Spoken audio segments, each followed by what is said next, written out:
IUIC Blitz Day 7. Let's get into it. Because why did he end up? Okay, he healed her, but because she acknowledged her position. Go, let's read that. It is not her acknowledgement of her position that had her healed. It was her faith, according to the text.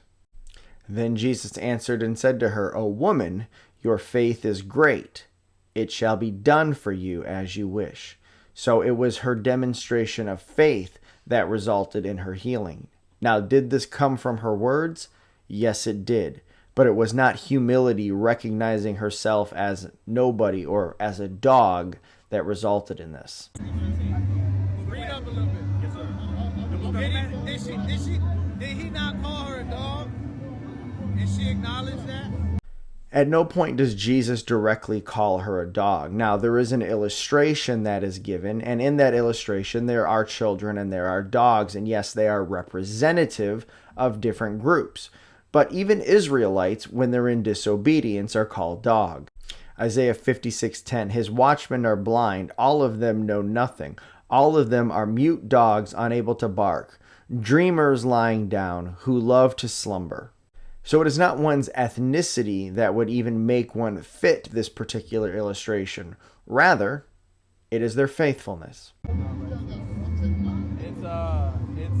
It's a question. No. You got it.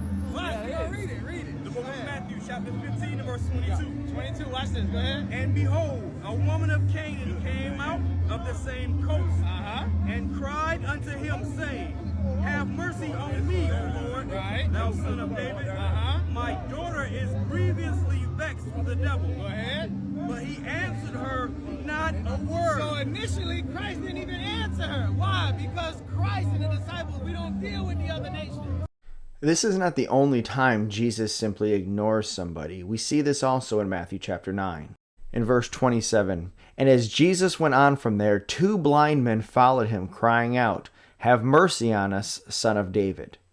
And when he entered the house, the blind men came up to him, and Jesus said to them, Do you believe that I am able to do this? They said to him, Yes, Lord. So Jesus in this account is traveling, and there are 2 blind men who are following him, and they're crying out, they're calling out to him, Have mercy on us, son of David. Have mercy on us, son of David. In the Greek, it's in the present tense, and this denotes a repetition, an ongoing calling, not just a one time they yelled for him.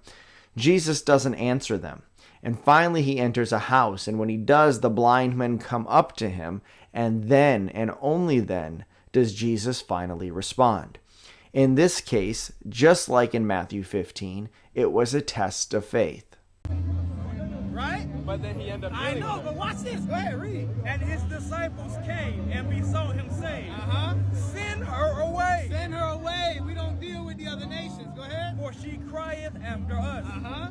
But he answered and said, I am not sent but unto the lost sheep of the house of Israel. That's the point. But keep reading though. And this is not helpful for Hebrew Israelites at all, because according to Jesus, he has come for the lost sheep of the house of Israel, not strictly the house of Israel as a whole. This is a subset. Jesus says in Luke chapter 15, 3-7, that lost sheep are sinners. And in Luke chapter 5, verse 32, he says that he has not come to call the righteous, but sinners to repentance. And so Jesus was there for the sinners, calling them, not those who were righteous. So, for example, not those such as John the Baptist's parents, Elizabeth and Zechariah, who were righteous. This is not about salvation and his sacrifice. It is about his ministry. That's the point. Christ only came for the lost sheep of the house of Israel. Then came That's what she. Hold on, Jews Nick. believe. That's what the Jews believe. That's Christ himself. That's out of his own mouth.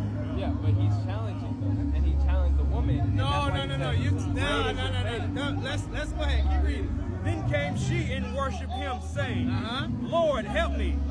But he answered and said,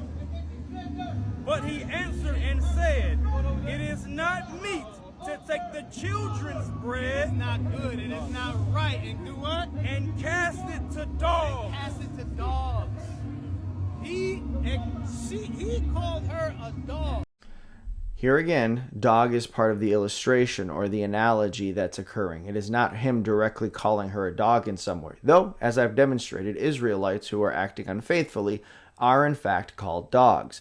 But there's more to the picture as well. When we look in the book of Mark chapter 7, in the same account, but in Mark's gospel, we're given a little bit more insight. And what we learn is that it is not only Israel who is to get fed, it is only that they are to be fed first.